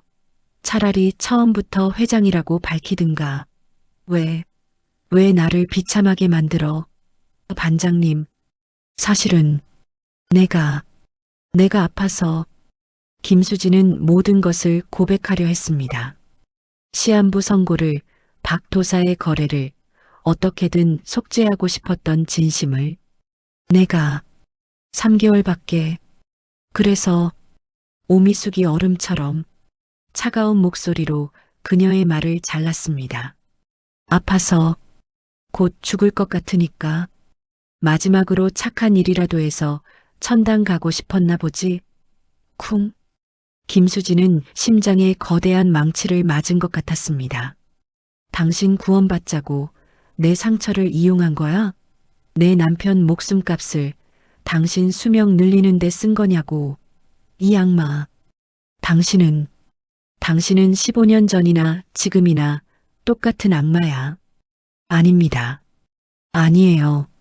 김수진은 필사적으로 손을 내저었지만 오 반장의 얼어붙은 눈은 더 이상 그녀를 김 여사로 보지 않았습니다. 나는 절대로 당신 용서 못해. 평생 죽어서도 당신 용서 안 해. 그 말이 방아쇠가 되었습니다. 용서라는 단어가 귓가에 맴도는 순간 김수진은 그동안 잊고 있었던 극심한 통증이 온몸의 신경을 끊어낼 듯이 자신을 덮쳐오는 것을 느꼈습니다. 가슴을 움켜쥔 그녀의 얼굴이 순식간에 창백하게 질렸습니다. 안 돼. 아직 용서를. 오 반장님. 그녀는 마지막 힘을 쥐어짜 오 반장을 향해 손을 뻗었습니다. 정말 미안합니다. 털썩. 김수진 회장은 자신이 무릎 꿇었던 그 차가운 대리석 바닥 위로 그대로 쓰러지고 말았습니다. 회장님, 김 여사님, 최 반장과 이순수의 절박한 비명과 그 모든 것을 차갑게 지켜보는 윤태석의 시선, 그리고 자신의 원수인지 동료인지 모를 존재의 쓰러짐을 멍하니 바라보는 오미숙 반장의 텅 빈 눈동자가 그 거대한 로비에서 위태롭게 충돌하고 있었습니다. 회장님, 김 여사님, 최영만 반장과 이순수 씨의 절박한 비명이 김수진 회장이 쓰러진 차가운 대리석 바닥 위로 메아리쳤습니다. 사람 쓰러졌어요. 119 좀 불러주세요. 이순수가 울며 소리쳤고 로비는 순식간에 아수라장이 되었습니다. 그 모든 혼란의 한가운데 오미숙 반장만이 마치 시간이 멈춘 듯 자신의 왼수이자 동료였던 김수진이 쓰러진 모습을 멍하니 내려다보고 있었습니다. 죽나? 저렇게 허무하게. 그녀의 머릿속이 하얗게 비어버렸습니다. 윤태석 본부장은 이 모든 상황이 그저 짜증난다는 듯 혀를 찼습니다. 즉, 쇼를 해도 가지가지 하는군. 비켜주세요. 환자 나갑니다. 곧이어 요란한 소리와 함께 구급대원들이 들것을 밀고 들어왔습니다. 최 반장이 다급하게 그들을 도왔습니다. 여기요. 여기. 의식이 없어요. 구급대원들이 김수진의 상태를 살피고 들것에 옮기려던 바로 그 순간. 잠깐. 로비 회전문을 밀치고 맑은 눈빛의 젊은 남자, 주치의 한지훈이 땀에 젖은 얼굴로 뛰어들어왔습니다. 제가 주치의입니다. 환자 상태 제가 압니다. 그는 구급대원들에게 다가가 익숙하게 김수진의 상태를 체크했습니다. 바이탈 급격히 떨어지고 있습니다. 당장 응급처치실로. 한지훈은 구급대원들과 함께 들것을 밀고 뛰기 시작했습니다. 회장님, 회장님, 정신 차리세요. 잠깐. 한 선생. 윤태석 본부장이 앞을 가로막았습니다. 이게 다 무슨 쇼입니까? 회장님, 정말 아프신 겁니까? 아니면 연기를 하시는 겁니까? 한지훈은 그를 증오가 담긴 눈으로 노려봤습니다. 비키십시오. 윤 본부장님. 지금 이분 당신이 말하는 쇼하다가 정말 돌아가실 수도 있습니다. 당신이 회장님을 죽일 셈입니까? 그 서슬 퍼런 기세에 윤 본부장이 주춤 물러섰고 김수진은 앰뷸런스에 실려 위태롭게 병원으로 이송되었습니다. 앰뷸런스의 사이렌 소리가 멀어지자 로비에는 다시 무거운 침묵이 내려앉았습니다. 삭막한 침묵을 깬 것은 윤 본부장이었습니다. 그는 마치 아무 일도 없었다는 듯 손바닥을 부딪히며 소리쳤습니다. 짝, 짝. 자, 쇼는 끝났습니다. 여러분. 그는 해고 대상이 된 미화원과 경비원들을 둘러보았습니다. 본론으로 돌아가죠. 저기 책상 위에 자발적 퇴사 동의서 있습니다. 지금 당장 서명하시는 분들에 한해 약속된 위로금을 지급합니다. 1시간, 딱 1시간 드립니다. 그 이후에 서명하시면 위로금은 절반으로 줄어들 겁니다. 그는 경멸이 담긴 미소를 지었습니다. 아, 물론 저항을 선택하신다면 위로금은 단 한 푼도 없습니다. 업무 방해로 고발장이 날아가겠죠. 자, 선택하십시오. 사람들은 공포에 질려 서로의 눈치만 보았습니다. 누군가는 욕설을 내뱉으며 펜을 잡으러 발걸음을 옮기려 했습니다. 그때였습니다. 못합니다. 낮지만 단호한 목소리가 울렸습니다. 윤 본부장의 시선이 소리가 난 곳으로 향했습니다. 경비반장 최영만이었습니다. 뭐라고 하셨소, 지금? 서명 못한다고 했습니다. 최영만은 낡은 경비 모자를 벗어 가슴에 안았습니다. 윤 본부장, 당신은 모르지. 빚더미에 앉은 기러기 아빠가 매일 밤 어떤 심정으로 이 로비를 지키는지. 최 반장, 당신은 빚도 다 갚았다면서 왜 이럽니까? 저 쓰러진 회장한테 뭐 감동이라도 받으셨소? 그렇소. 최영만이 고개를 끄덕였습니다. 감동받았소. 10년 전 당신들 같은 숫자에 미친 놈들 때문에 직장 잃고 길바닥에 나앉았던 내가 10년 만에 처음으로 사람에게 은혜라는 걸 입었소. 그는 경비 모자를 고쳐 쓰고 윤 본부장 앞을 가로막듯 섰습니다. 나는 저분이 회장이라서 지키는 게 아니오. 나를 사람으로 봐준 김 여사에 대한 의리를 지키는 거요. 내 빚 갚아준 돈이 당신들 말하는 숫자가 아니라 진심이었다는 거. 나는 아니까. 그래서 나는 이 경비실 못 나갑니다. 아, 미쳤군. 윤 본부장이 손짓했습니다. 보안팀, 저 양반 당장 끌어내. 사설 보안팀이 최 반장의 팔을 우악스럽게 잡아채려던 그 순간 저도요. 덜덜 떨리는 목소리. 하지만 그 누구보다 단단한 목소리. 이순수였습니다.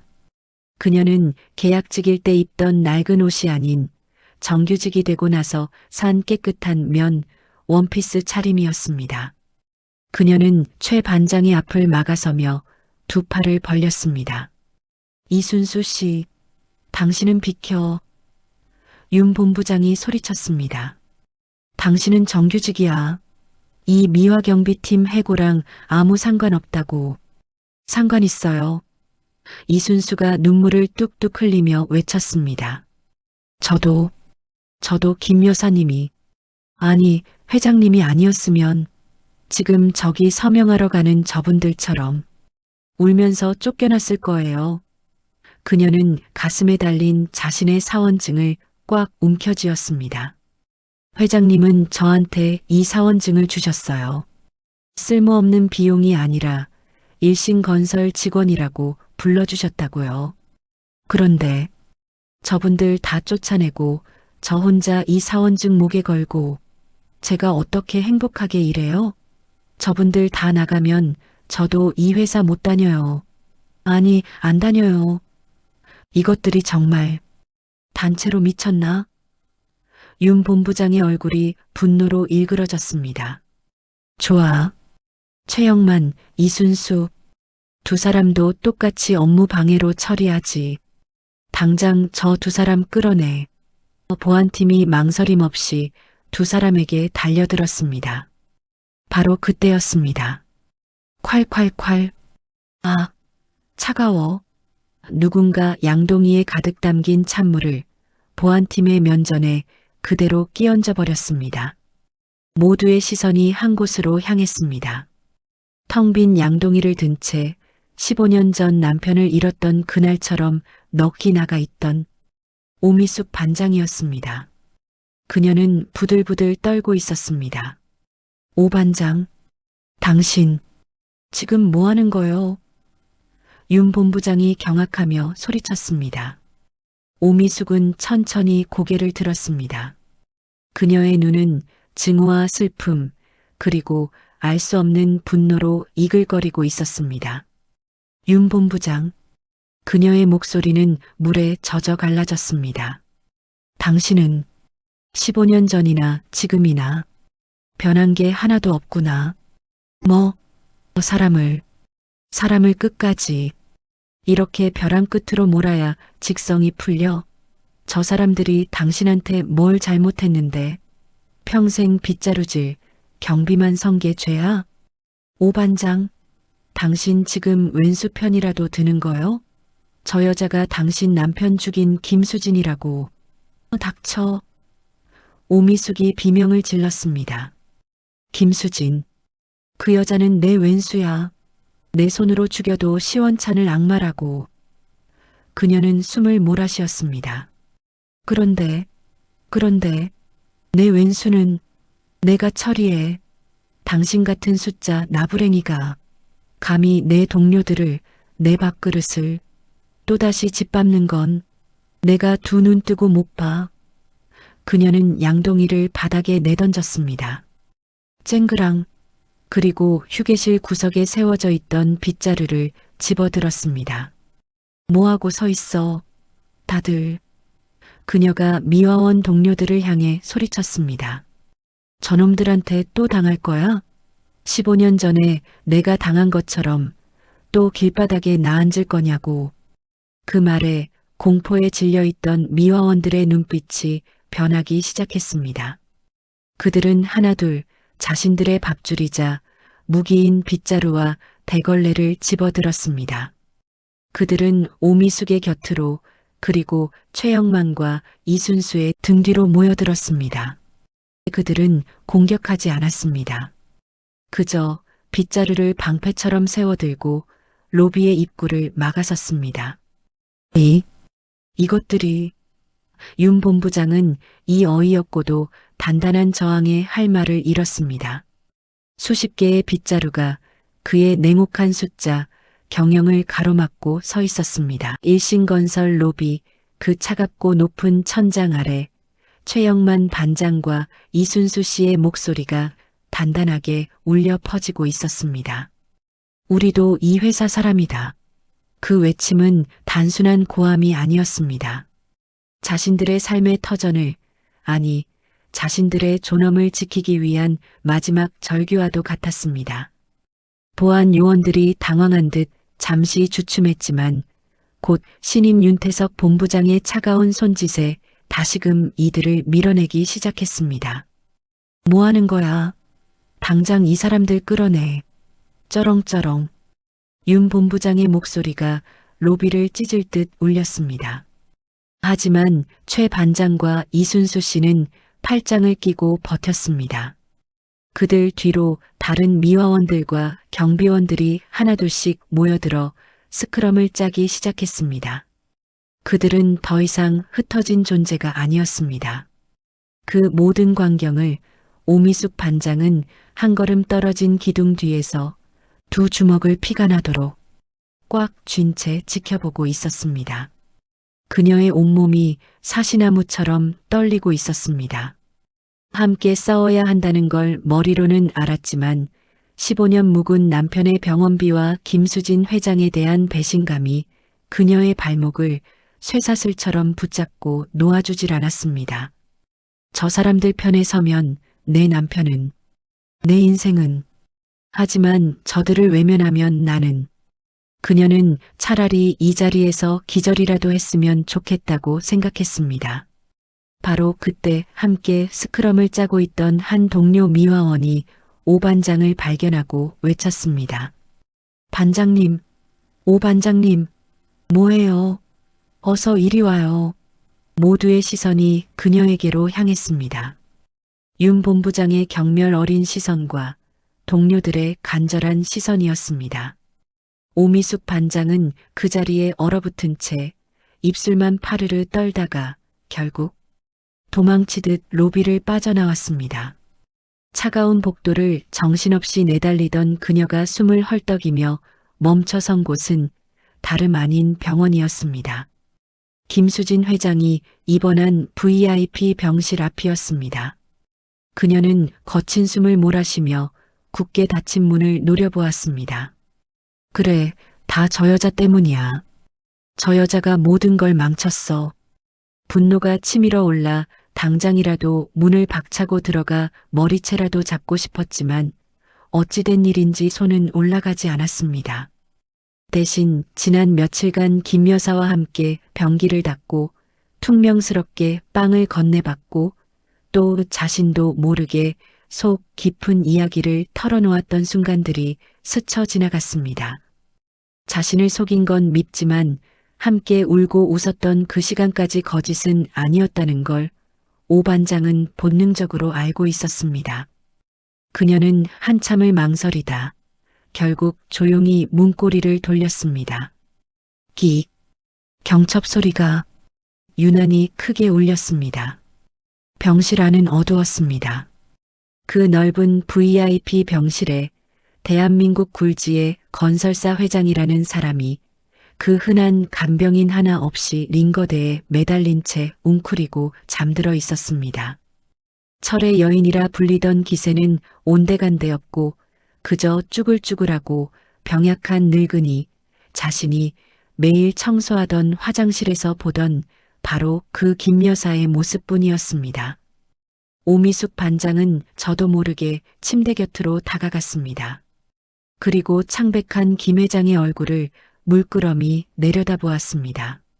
당신 대체 그때였습니다. 누구? 김 회장이 희미하게 눈을 떴습니다. 링거액 때문인지 아니면 모든 것을 포기했기 때문인지 초점 없는 눈이 허공을 맴돌았습니다. 오 반장, 왔구려.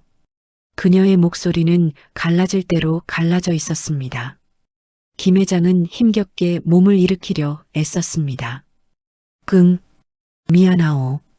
내가 다. 오 반장은 그 말을 가로막았습니다. 사과하지 마요. 그녀의 목소리는 얼음장처럼 차가웠습니다. 사과받자고 온 거 아니니까. 당신이 지금 여기서 이러고 있을 때가 아니잖아. 당신 회사가 지금 불바다가 됐는데 회장이라는 사람이 이불 속에서 뭐 하는 거냐고. 김 회장은 고개를 푹 숙였습니다. 무슨 소용이 있겠소. 다 끝났는데.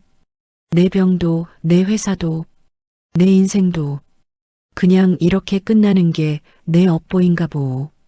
그 절망에 찬 목소리를 듣는 순간 오미숙 반장의 가슴 속에서 무언가 쾅 하고 무너져 내렸습니다. 그건 분노가 아니었습니다. 그건 측은함이었습니다. 업보? 끝? 오 반장이 기가 막힌다는 듯 헛웃음을 쳤습니다. 김 여사, 당신 진짜 이름이 김수진이라며. 당신이 평생을 바쳐서 지은 건물이라며. 근데 그걸 그 뺀질뺀질한 윤 본부장 놈한테 그렇게 쉽게 넘겨. 그리고 우리 식구들은 당신이 먼지 닦아준다며. 그래놓고 이제 와서 다 끝났다고? 이게 당신 방식이야? 오 반장의 목소리가 격해졌습니다. 당신이 닦은 게 먼지인지 피눈물인지 나는 아직도 모르겠어. 하지만 딱 하나 아는 건 당신이 우리한테 한 약속, 아니, 당신이 박도사인지 뭔지 아는 신선한테 한 약속은 아직 안 끝났다는 거야. 일어나. 당장 일어나요. 오미숙 반장은 거칠게 김 회장의 팔을 붙잡아 일으켰습니다. 오 반장, 나는 이제 시끄러워. 오 반장은 김 회장의 링거대를 거칠게 붙잡았습니다. 일어나요, 김 여사. 아니, 우리 회장님. 당신 회사는 당신이 지켜야지. 김수진 회장의 텅 비었던 눈에 아주 오랜만에 희미한 빛이 돌아오기 시작했습니다. 잠시 후 일신건설 이사회실 문이 거칠게 열렸습니다. 예정에 없던 등장에 윤태석 본부장이 막 프레젠테이션을 시작하려다 말고 획 돌아보았습니다. 지금 뭐 하는 겁니까? 여긴 누가? 윤 본부장의 말이 중간에 끊겼습니다. 그의 눈이 지진이라도 난 듯 흔들렸습니다. 이사회실에 모인 모든 이사들의 눈이 한 곳으로 쏠렸습니다. 그곳에는 헐렁한 환자복 차림에 한 손으로는 이동식 링거대를 지팡이처럼 짚은 김수진 회장이 서 있었습니다. 그리고 그녀의 양옆을 마치 호위무사처럼 미화원 유니폼을 입은 오미숙 반장과 경비원 유니폼을 입은 최영만 반장 그리고 계약직에서 정규직이 된 이순수 씨가 굳건히 지키고 있었습니다. 회장님? 이게 지금 무슨... 윤 본부장이 당황하며 앞을 막아섰습니다. 김수진 회장은 그를 밀치지도 노려보지도 않았습니다. 그저 링거대를 한 걸음 앞으로 짚으며 이사들을 향해 힘겹게 입을 열었습니다. 이사, 여러분, 오랜만입니다. 몰골이 말이 아니지요. 그녀는 애써 미소를 지어 보였습니다. 크크. 몇몇 이사들이 헛기침을 했습니다. 윤 본부장이 재빨리 상황을 수습하려 했습니다. 회장님, 지금 요양이 필요하신 분이 어쩐 일로? 회의는 제가 잘 마무리하겠습니다. 어서. 아니요. 김수진 회장의 목소리는 작았지만 단호했습니다. 윤 본부장, 내가 숫자에 미쳐서 사람 보는 눈을 잃었었구려. 당신이 추진하는 그 비용 절감안이라는 거 잘 봤소. 김 회장은 숨을 가다듬었습니다. 거기엔 온통 숫자뿐이더군. 몇 명을 자르고 얼마를 아끼고. 하지만 거기엔 가장 중요한 게 빠져 있었소. 김 회장은 자신의 옆에 선 오미숙 반장과 최영만 반장을 바라보았습니다. 이 사람들. 오미숙 반장은 15년간 남편 병원비를 벌기 위해 이 건물을 닦은 사람입니다. 최영만 반장은 딸의 수술비를 위해 자기 간이라도 내어줄 이 시대의 아버지입니다. 그리고 저기 이순수 씨는 이 회사 정규직이 되는 게 꿈이었던 우리 청년입니다. 그녀는 다시 이사들을 향해 몸을 돌렸습니다.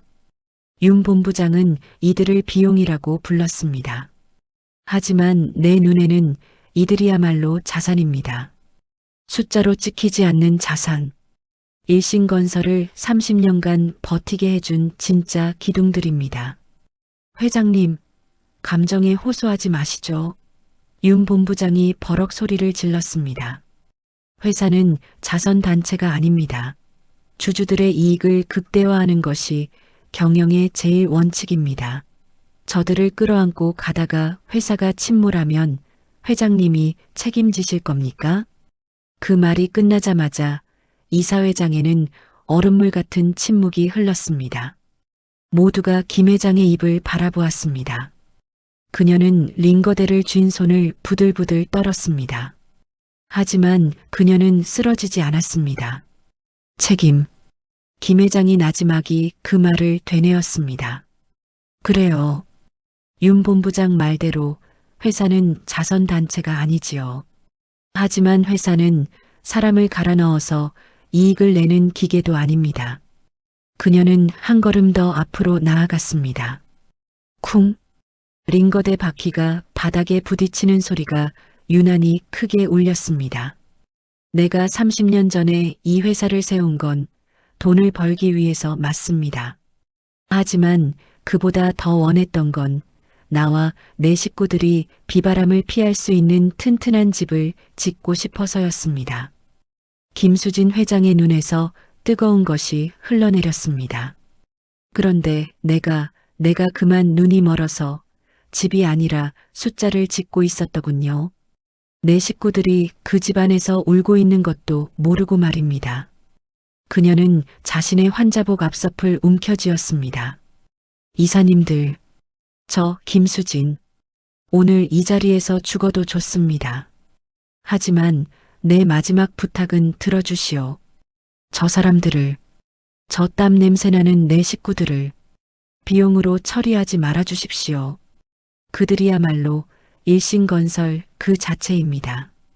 김수진 회장의 진심 어린 호소가 냉철한 숫자들로만 가득했던 이사회실을 아주 천천히 따뜻하게 적셔가고 있었습니다. 냉담하기만 했던 이사들의 표정이 조금씩 아주 조금씩 흔들리기 시작했습니다. 김수진 회장의 눈물 어린 호소가 삭막했던 이사회실의 공기를 가득 채웠습니다. 쩌렁쩌렁. 그 어떤 고함보다도 크게 울리는 진심의 무게가 냉담했던 이사들의 가슴을 짓누르기 시작했습니다. 모두가 입을 굳게 다문 채 바닥에 꽂힌 링거대 바퀴와 창백하게 질린 김 회장의 얼굴, 그리고 그녀의 곁을 든든하게 지키고 선 미화원과 경비원의 유니폼을 번갈아 바라볼 뿐이었습니다. 정적? 그 숨막히는 정적을 깬 것은 가장 연장자 이사였습니다. 그가 천천히 안경을 벗어 테이블에 내려놓으며 윤태석 본부장을 향해 입을 열었습니다. 윤 본부장. 예. 이사님. 윤 본부장은 애써 침착함을 가장하려 했지만 그의 목소리는 미세하게 떨리고 있었습니다. 자네는 방금 회사가 자선단체가 아니라고 했지. 맞는 말일세. 하지만 자네는 회사가 사람이 일하는 곳이라는 가장 기본적인 사실을 잊었어. 이사는 자리에서 일어나 굳은 표정의 오미숙 반장과 최영만 반장에게 가볍게 고개를 숙였습니다. 두 분께는 회사를 대신해 사과드립니다. 우리가 너무 숫자에만 매몰되어 있었습니다. 이사님, 지금 그건 윤 본부장이 경악하며 외쳤지만 이사는 손을 들어 그의 말을 막았습니다. 윤 본부장, 오늘부로 자네를 신임 본부장직에서 해임하네. 그리고 이번 구조 조정안은 전면 백지화하고 김수진 회장님의 뜻에 따라 미화, 경비 인력 전원을 우리 일신건설의 정규직으로 특별 채용하는 안을 발의하겠네. 탕, 탕, 탕. 그가 테이블을 3번 두드렸습니다. 이에 있는 이사 있습니까? 아무도 이의를 제기하지 않았습니다. 윤태석 본부장은 믿을 수 없다는 표정으로 그 자리에 주저앉았고 김수진 회장은 그제야 긴장이 풀린 듯 그 자리에 휘청 쓰러지고 말았습니다. 회장님, 김 여사. 다시 눈을 떴을 때 김수진 회장은 병실 천장을 바라보고 있었습니다. 곁에는 주치의 한지훈이 걱정스러운 얼굴로 그녀를 내려다보고 있었습니다. 회장님, 정신이 드세요? 김 회장은 희미하게 고개를 끄덕였습니다. 다들 어떻게 됐소? 걱정 마세요. 오미숙 반장님이랑 최영만 반장님 다들 무사하세요. 그리고 한지우는 믿을 수 없다는 듯 손에 쥔 검사 결과 차트를 들어 보였습니다. 회장님, 이게 대체 어떻게 된 일인지 모르겠습니다. 그의 목소리는 흥분으로 떨리고 있었습니다. 암세포가 사라진 건 아닙니다. 하지만 더 이상 자라나지도 퍼지지도 않고 있습니다. 마치 동면이라도 하듯이 완벽하게 활동을 멈췄어요. 의학적으로는 설명할 수 없는 기적입니다. 이대로라면 당장 내일 어떻게 되시는 게 아니라 이 병과 함께 오랫동안 그는 동행이라는 말을 차마 입에 담지 못하고 그저 기적이라는 말만 되풀이했습니다. 김수진 회장은 그 말을 가만히 듣고 있었습니다. 완치가 아니라는 말에 실망하지도 그렇다고 기뻐하지도 않았습니다. 그저 모든 것을 받아들인 사람처럼 평온한 표정이었습니다. 기적이라 내게 시간이 더 주어졌다는 말이구려. 그날 밤 아주 오랜만에 김 회장은 깊은 잠에 빠져들었습니다. 그리고 꿈을 꾸었습니다. 으리으리한 궁궐이 아닌 햇살이 잘 드는 자신의 병실 구석에 박 도사가 쭈그리고 앉아 찐빵을 우물거리고 있었습니다. 호호, 어이, 김 회장. 깼는가? 김수진은 침대에서 일어나 그에게 다가갔습니다. 도사님, 어찌 여긴. 박 도사가 껄껄 웃으며 마지막 남은 찐빵을 꿀꺽 삼켰습니다. 아, 이 집 찐빵 잘하네. 그새 정들었나 봐. 그는 옷을 툭툭 털며 일어섰습니다. 그래, 몸은 좀 어떤가? 완치는 아니라 실망했는가? 김수진은 고개를 저었습니다. 아닙니다. 이만하면 과분하지요. 그런데 도사님, 어찌 된 겁니까? 저는 어찌 되긴 약속대로지. 자네가 닦아낸 눈물만큼 수명이 연장된 게야. 박 도사는 창밖을 내다보며 말했습니다. 자네는 단순히 먼지를 닦은 게 아니야. 자네가 지은 그 차가운 건물에 사람의 온기를 불어넣은 거지. 자네가 만든 울음을 자네 손으로 닦아냈으니 그보다 더 큰 공덕이 어디 있겠는가. 그는 몸을 돌려 김수진을 지그시 바라보았습니다. 이제 그 빗자루는 필요 없겠네. 자네는 이제 빗자루 없이도 마음을 닦는 법을 알게 되었으니. 도사님, 가십니까? 가야지. 이 동네도 이제 울음소리가 그쳤으니 나 같은 도사는 할 일이 없네. 박 도사는 문을 향해 걸어가다 말고 멈춰 섰습니다. 김 여사, 잊지 말게. 자네가 얻은 건 그냥 목숨이 아니야. 시간일세. 후회 없이 살 수 있는 진짜 시간 말이야. 아주 잘 살게나. 쾅! 문이 닫히는가 싶더니 그는 연기처럼 사라지고 없었습니다.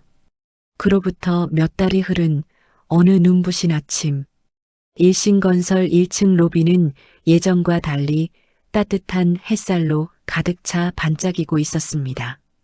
빳빳하게 다려입은 유니폼을 입은 오미숙 반장이 정규직이 된 미화원과 경비원들 앞에서 아침 조회를 하고 있었습니다. 자, 오늘 아침도 먼지 하나 없이 싹싹 닦는 겁니다. 알았죠? 네, 반장님. 모두의 얼굴에 활기가 넘쳤습니다. 그때 로비 입구에서 누군가 헐레벌떡 뛰어들어왔습니다. 아이고, 숨차라. 오 반장, 나 안 늦었지? 다름 아닌 김수진 회장이었습니다. 하지만 그녀는 값비싼 회장 정장이 아닌 편안한 셔츠에 예쁜 꽃무늬 앞치마를 두르고 있었습니다. 손에는 빗자루 대신 앙증맞은 먼지떨이를 들고 있었습니다. 그녀의 회장실 책상 위에는 일신그룹 회장 김수진이라는 명패 대신 명예미화원 김여사라는 작은 나무 명패가 놓여 있었습니다. 오미숙 반장이 팔짱을 끼고 짐짓 무서운 표정을 지었습니다. 아이고, 우리 명예미화원 나으리. 또 지각하셨네. 먼지떨이 들고 서 있는 게 그렇게 힘드십니까? 아이고, 우리 오 반장 무서워서 어디 살겠나? 최 반장님, 저 좀 살려줘요. 김수진이 경비실에서 막 나오던 최영만 반장에게 애교 섞인 투정을 부렸습니다. 최영만 반장이 넉넉한 웃음을 터뜨렸습니다. 허허, 회장님, 아니, 김 여사님, 그만하시고 저기 창틀 먼지나 좀 닦으시죠. 어제 닦았는데 또 쌓였네. 알겠습니다. 알겠습니다. 김수진은 콧노래를 흥얼거리며 먼지떨이를 휘휘 저었습니다. 삭! 삭! 그녀의 얼굴에는 더 이상 철의 여인의 냉혹함도 시한부 환자의 절망도 남아있지 않았습니다. 그저 따뜻한 동료들과 함께 아침을 맞이하는 김 여사의 행복한 미소만이 가득했습니다. 그녀는 비로소 알게 되었습니다. 삶이란 완치되어야 하는 병이 아니라 기꺼이 동행해야 하는 기적이라는 것을, 그리고 그 기적은 차가운 숫자가 아닌 따뜻한 사람의 눈물을 닦아줄 때 비로소 시작된다는 것을 말입니다. 일신건설 로비, 그 먼지 하나 없는 아침이 그 어느 때보다 눈부시게 빛나고 있었습니다.